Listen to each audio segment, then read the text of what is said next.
Pregnant सास। जमाना कितना भी बदल जाए, इतना भी नहीं कि बहू घर आए और सास गर्भवती दिख जाए। देखो मीरा, माँ का पूरा ख्याल रखना है, उनसे अब काम नहीं होता है। क्यों, क्या हो गया है? तुम्हारी माँ तो हट्टी कट्टी दिख रही है, पूरी शादी में घोड़ी की तरह नाची है, अब क्यों काम नहीं होता उनसे? वो माँ प्रेग्नेंट है ना, बच्चा होने वाला है। मैं कभी भी भाई बन जाऊंगा इस साल के अंत तक। क्या बोल रहे हो? वो सर पर हाथ रखकर बैठ जाती है। यार, पहले क्यों नहीं बताया? कैसा मजाक है ये? झूठ बोल रहे हो ना? हाँ, झूठ बोल रहे हो ना? तभी ससुर की आवाज आती है। बहू, पानी गरम कर दे, तेरी सास को दवाई देनी है। समय पर दवाई ना दी तो परेशानी हो जाएगी। और हाँ, जरा काजू पीस कर दूध में मिलाकर ले आना। तेरी सास खुद से तो अपनी संभाल करेगी नहीं। हे भगवान, ये मैं क्या सुन रही हूँ? ये ससुर जी को क्या हो गया है? मैं क्या सोच कर आई थी? हाय रे, मैं तो किसी को मुंह भी नहीं दिखा पाऊंगी। अब ये रोना धोना बाद में करना, पहले गर्म पानी कर दो, माँ को दवाई देनी होगी। और हाँ, रात को माँ के पैरों में तेल लगा देना। बहू को गुस्सा आ जाता है, वो बड़बड़ करती किचन में जाती है जहाँ उसका ससुर खड़ा होता है। एक बड़ी जिम्मेदारी है हम सबके सरों पर। इस उम्र में माँ बनना खतरे से खाली नहीं होता। हाँ हाँ पता है, तो क्यों बन गई माँ? अरे खतरे से कम नहीं है तो क्या जरूरत थी लल्ला पैदा करने की? कैसी बात कर रही हो बहू? क्या तुम खुश नहीं कि घर में एक नया मेहमान आएगा, छोटे छोटे पैरों से पूरे घर में घूमेगा? पिताजी, ये हाथ जोड़े आपके, आप यहाँ से जाओ। ये शायरी बाद में बताना, अभी मैं पानी गरम करके थर्मस में दे देती हूँ। सारा दिन पिलाते रहो गरम पानी। और हाँ, ये बच्ची की बात बार बार मुझसे कोई नहीं करेगा। बहू का पारा अब चढ़ा ही रहता था। वो काम तो सारा करती, लेकिन किलस किलस कर। मीरा सारे काम से फुर्सत पाकर बैठी होती है कि माँ का फोन आ जाता है। बेटा, बहुत बड़ी जिम्मेदारी है तेरे सर पर, अच्छे से निभाना। ससुराल में हर किसी को खुश रखना वैसे तो मुश्किल है, लेकिन भगवान ही हिम्मत देता है बहू को हर कुछ सहकर सबको खुश रखने की। क्या बड़बड़ किए जा रही हो माँ? जानती भी हो कि यहाँ क्या चल रहा है? मेरी सास, अरे तेरी सास तो देवी है देवी। कितने खुश हो रहे थे सारे तेरी सूरत देख देख कर। पता नहीं जैसे बहू नहीं कोई मन मांगी मुराद मिल गई हो उन लोगों को। अरे बात तो पूरी सुनो। मन मांगी बुरा तो पूरी हुई है।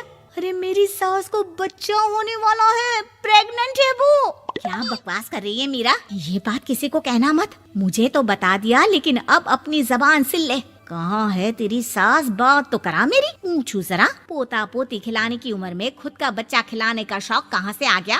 और आया भी तो बताना तो चाहिए था। अब क्या नाक कटाने के लिए हम लोगों से रिश्ता जोड़ा है?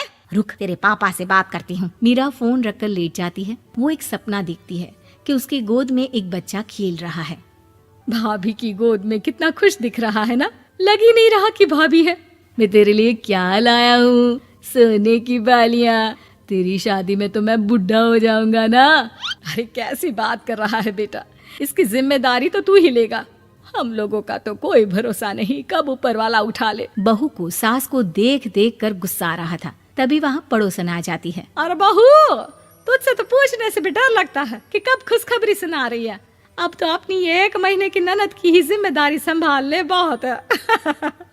अपने जेवर भी रख देना और पैसे भी जमा करना शुरू कर दे। वो बात आगे बढ़ाती उससे पहले ही बहू जोर से चिल्लाकर उठ जाती है। नहीं नहीं नहीं नहीं, मैं अपने जेवर किसी को नहीं दूंगी। अरे कौन ले रहा है तुम्हारे जेवर? तुम औरतें भी ना सपने में भी जेवर ही संभालती रहती हो। मैंने जो सपना देखा है ना, सुनोगे तो होश उड़ जाएंगे। अच्छा, तुम अपना सपना बाद में बताना, पहले मेरा सुनो। कल मैंने इतना अच्छा सपना देखा कि अगर वो पूरा हो जाता है ना तो मैं तुम्हारे लिए रानी हार बनवा दूंगा। बहू अब सारे गम भूलकर पति का सपना सुनने में लग जाती है। अरे क्या सपना था, बताइए ना। बोलिए भी तो, क्या सपना है? मैं पूरा कर दूंगी अगर बात रानी हार की है तो। बोलिए बोलिए।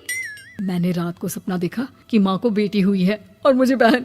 सच्ची, इस घर में बेटी हो जाए तो मैं तो झूम ही उठूं। मीरा का मुंह बन जाता है। वो चुप हो जाती है और सपने की बात याद करती है कि बेटी हुई तो उसे ही अपने गहने उसे देने होंगे।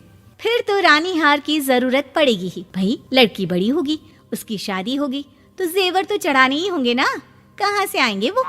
कितने समझदार हो तुम मीरा। मैंने भी यही सोचकर तुम्हारे लिए रानी हार लेने का सोचा था। अरे फूटी किस्मत मेरी जो ऐसा परिवार मिला। मेरे पापा की तो मैं अभी क्लास लगाती हूँ, जो सब जानते हुए भी ऐसे परिवार में मेरी शादी कर दी। बहू पिता को फोन लगाने ही वाली होती है कि ससुर की फिर से आवाज आती है। बहू गरम पानी ले आ जल्दी, थर्मस में खत्म हो गया है। बाद में खबर लेती हूँ मैं पापा की, पहले सास को गर्म पानी दिया हूँ। बहू अभी किचन में काम कर ही रही थी कि मीरा के मम्मी पापा आ जाते हैं। वो हाथ में ढेर सारे फल लेकर आते हैं। मीरा के पिता मीरा के ससुर से कहते हैं, लीजिए भाई साहब, ये फल रखिए, बहन जी को खिला दीजिएगा। वैसे कैसी है उनकी तबीयत? बस पता तो है आपको, ऐसे वक्त में जो होता है बस वही सब। मुझे तो सुनकर बहुत गुस्सा आया था, लेकिन चलिए, भाग्य में जो है लिखा उसे कौन टाल सकता है। डॉक्टर को दिखाए? हाँ हाँ, बस डॉक्टर आने ही वाला है। अच्छा हुआ आप लोग भी आ गए।